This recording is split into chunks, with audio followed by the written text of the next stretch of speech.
Good morning of you. हम लोग देखेंगे फीचर ऑफ सेल साइकिल।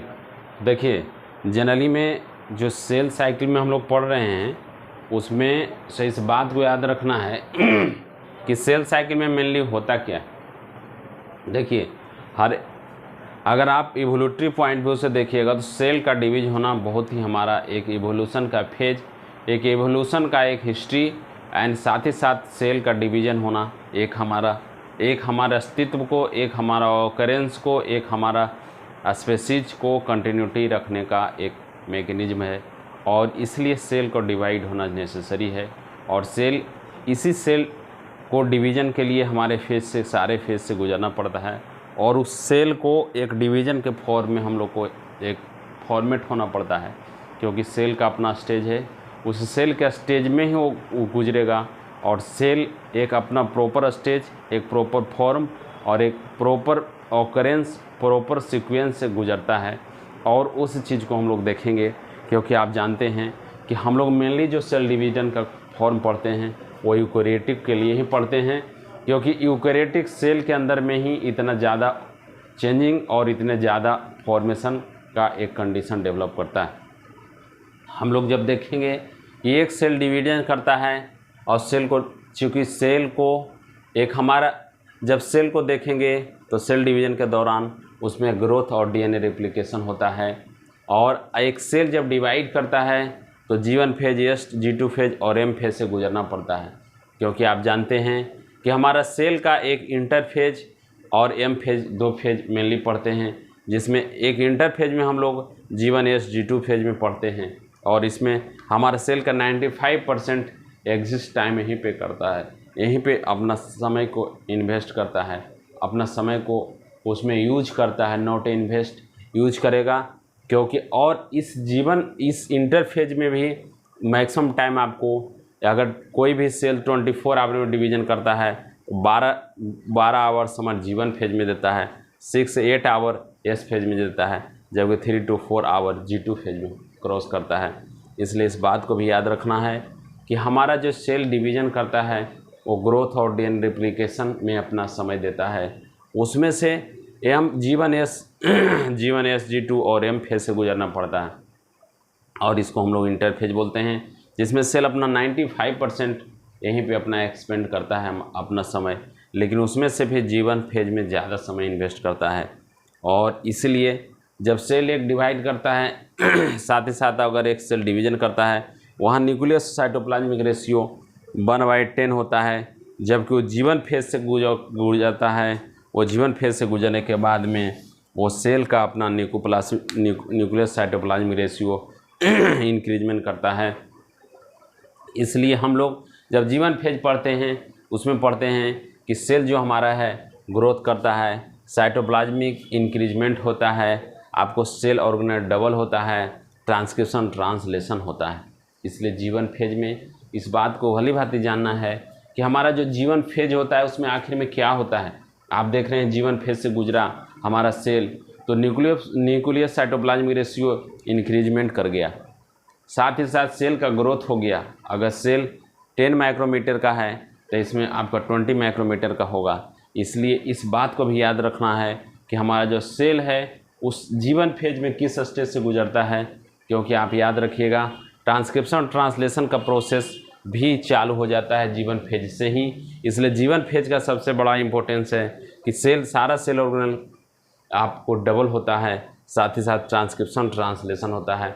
ये नीट पॉइंट व्यू से, और नीट में ये सारे ऐसे एक्सेप्शनल जगह से क्वेश्चन पूछे जाते हैं जहाँ पे आपको लगेगा इसका क्लियर कॉन्सेप्ट क्या होगा।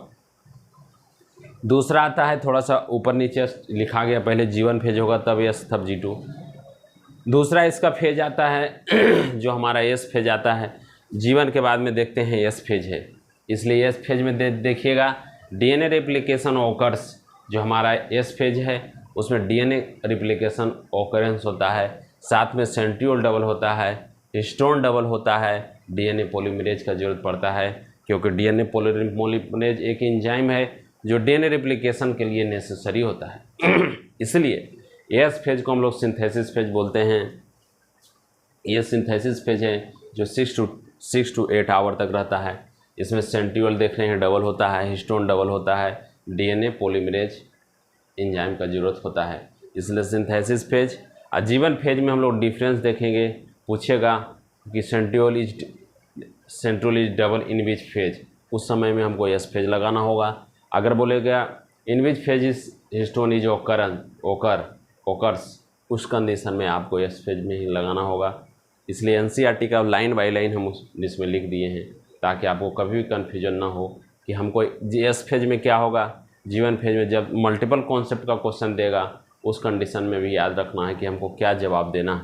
एस फेज में अगर पूछेगा तो डीएनए रिप्लिकेशन देंगे, सेंट्रियोल डबल देंगे, उसके बाद हिस्टोन डबल देंगे, साथ ही साथ डीएनए पॉलीमरेज पूछेगा। In which stage DNA polymerase is necessary and use, तब उस समय आपको एस फेज लगाना होगा। इसलिए जीवन फेज और एस फेज इस चीज़ को भी ध्यान रखना है कि किस स्टेट में, किस स्टेज में किसका ऑकरेंस होता है, किसकी नेसेसरी पड़ती है, कौन सा ऐसा एंजाइम है, कौन ऐसा सा केमिकल है और कौन सा फेज से गुजरना पड़ता है उस सेल के उस ड्यूरेशन से। जो दूसरा आता है उसमें आता है cell prepared for M phase, क्योंकि आप देख रहे हैं G2 के बाद में एम फेज में चला जाएगा। अब स्पिंडल फाइबर फॉर्मेशन इसी में करता है। माइक्रोट्यूबुल प्रोटीन इसमें रिक्वायर्स होता है और ट्यूबुलिन प्रोटीन सिंथेसिस होता है। इसलिए इस बात को आपसे पूछेगा in which stage tubulin protein is synthesize, उस कंडीशन में आपको G2 हो देना पड़ेगा। साथ में एक बहुत ही एक्सेप्शनल क्वेश्चन है, हम लोग पढ़ें कि जीवन फेज में सारे सेल ऑर्गेनेल डबल हो जाता है except mitochondria chloroplast. Mitochondria plastid ये केवल डबल होता है, वो G2 फेज में होता है। ये एक्सेप्शनल क्वेश्चन है, इसलिए आपके दिमाग में 99% लोगों को नीट के स्टूडेंट को ये दिमाग में रहता है कि जो all cell organelle is double in G one phase. लेकिन इस बात को याद रखना है केवल माइटोकॉन्ड्रिया प्लास्टिड ये डबल केवल होता है G2 फेज में। इसलिए इसमें क्वेश्चन अगर पूछा जाएगा, बोलेगा ऑल सेल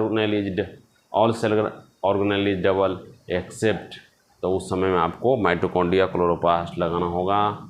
इस बात को भी याद रखना है कि हमको किस कंडीशन में जीवन फेज, एस फेज और G2 फेज को डिफरेंस करना है। और आपको कभी कभी ऐसा भी क्वेश्चन पूछ जाता है in which phase of cell division transcription translation occurs in, तो आपको जीवन और G2 दोनों फेज में करना होगा, क्योंकि ट्रांसक्रिप्शन ट्रांसलेशन दोनों फेज में होता है। कुछ पार्सली होता है, कुछ फुल्ली होता है। इसलिए इस बात को याद रखना है, क्योंकि यहाँ बस से जो पढ़ रहे हैं बहुत ही आप कम पढ़ रहे हैं नीट में। हम लोग मेडिकल कॉलेज में फर्स्ट ईयर में आपको पढ़ाया जाएगा फिजियोलॉजी में सेल डिवीज़न, पूरा वहाँ डिटेल एक एक पार्ट को पढ़ना रहता है। इसलिए यहाँ पे जो पार्ट पढ़ते हैं हम लोग बहुत ही माइन्यूट पढ़ते हैं। जब आप मेडिकल कॉलेज में जाइएगा वहाँ पे डिटेल सब बातों को पढ़ाया जाएगा।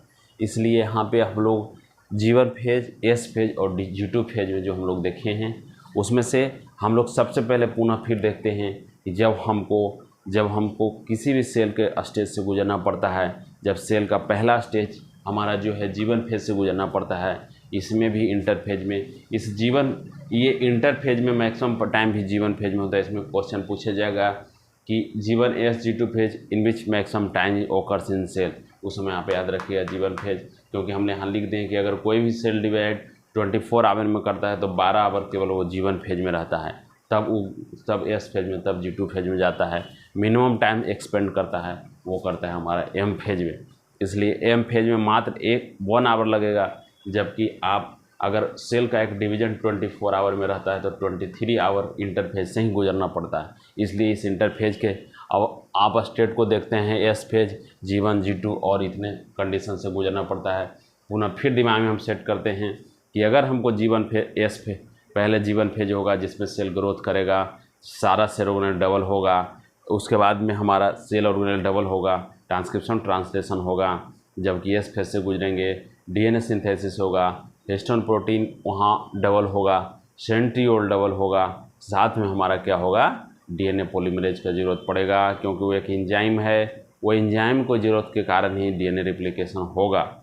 जब हम आते हैं G2 फेज में, जितना भी cell prepared for M phase, spindle fibre का फॉर्मेशन होगा, माइक्रोट्यूबुल प्रोटीन रिक्वायर होगा, इसमें ट्यूबुलिन प्रोटीन का फॉर्मेशन सिंथेसिस होगा। याद रखिएगा G2 जीवन फेज में सारे सेल ऑर्गेनल डबल होगा एक्सेप्ट माइटोकॉन्ड्रियोप्लास्टिड। माइटोकॉन्ड्रियोप्लास्टिड जो डबल होगा वो G2 फेज में होगा, लेकिन ट्रांसक्रिप्शन ट्रांसलेशन चाहे वो जीवन फेज हो चाहे G2 फेज हो, दोनों में होगा। किसी में पार्सली होगा, किसी में फुल्ली होगा, इस बात को याद रखना है। इसलिए आपको क्वेश्चन भी पूछा जाएगा, transcription translation is commonly occurs in, उस समय में आपको जीवन फेज और G2 फेज देना होगा। इसलिए इस बात को याद रखना है कि हमको एक एस फेज, जीवन फेज, G2 फेज से गुजरने पर कौन कौन सा कंडीशन से हमको गुजरना पड़ता है, उसका क्या इम्पोर्टेंस है, क्या हमको नीट में क्वेश्चन पूछा जाएगा, इस बात को याद रखिएगा। और स्टेप बाय स्टेप उस चीज़ को याद रखना है और मल्टीपल टाइम उसको रिवीजन करना है और साथ में MCQ लगाइएगा, तब आपको कॉन्सेप्ट क्लियर हो जाएगा कि हमको G2 में, क्योंकि आप जब इसका MCQ लगाते हैं, हम लोग कॉमनली जब तैयारी करते थे तो देखते थे, जब सवाल दे दिया जाएगा, जब 40-45 क्वेश्चन जब रहेगा सेल डिवीजन का केवल, तो आपको पता ही नहीं लगेगा किसमें स्पिंडल फाइबर का जवाब दें, किसमें ट्यूबुलिन प्रोटीन का जवाब दें। इसलिए अभी एट ए टाइम जब इसका लेक्चर देखते हैं आप MCQ लगाइएगा और कोशिश ये रहे कि हम भी अपने दिमाग में सेट करें कि इन सारे कंडीशन से कौन कौन सा स्टेज है जहाँ से हमको क्वेश्चन पूछा जाएगा। इन सारी चीज़ों को भी हम लोग भली भांति समझेंगे कि हमको किस कंडीशन में क्वेश्चन कहाँ पूछा जा सकता है। इसलिए ये सेल का जितने भी सेल डिवीज़न आप पढ़ते हैं उसका मेन जो क्वेश्चन पूछा जाएगा नीट में, ये ज़्यादातर इसी में पूछा जाता है क्वेश्चन कि आपको किस किस कंडीशन में क्या होगा, एस फेज में क्या होगा, जीवन फेज में क्या होगा, G2 फेज में क्या होगा। इसलिए इस बात को भली भांति याद रखना है और MCQ करना है। धन्यवाद।